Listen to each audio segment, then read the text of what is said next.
C'est pas ton plat le problème, c'est le poivre que tu utilises dedans. Nouvel épisode sur comment pimper sa cuisine et aujourd'hui on va parler des poivres.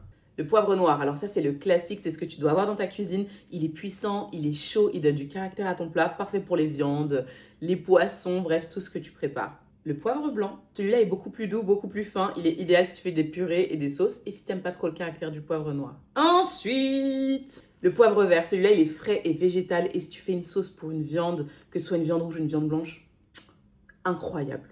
Le poivre rose, celui-là, il est parfait si tu fais des salades. Il est très parfumé avec un petit goût fruité. Donc voilà, si tu veux un avocat par exemple, mets un petit peu de poivre rose dessus. Ça va tout de suite pimper ton plat. Il se marie très bien avec le poisson. Je tiens à le préciser. Celui-là est bien évidemment dans mon top 3. C'est le poivre de Timut. Il a un goût d'agrumes. Ça ressemble fortement au pamplemousse. Et si tu réalises du poisson, si tu fais même un dessert, il est incroyable. Il a tellement de saveur. C'est un embellisseur de plat. Le poivre de Sichuan, celui-là, il est particulier parce que je trouve qu'il a un côté un petit peu anesthésiant. Il est citronné et il relève tous les plats. Mais c'est pas un de mes préférés, mais il est très bon.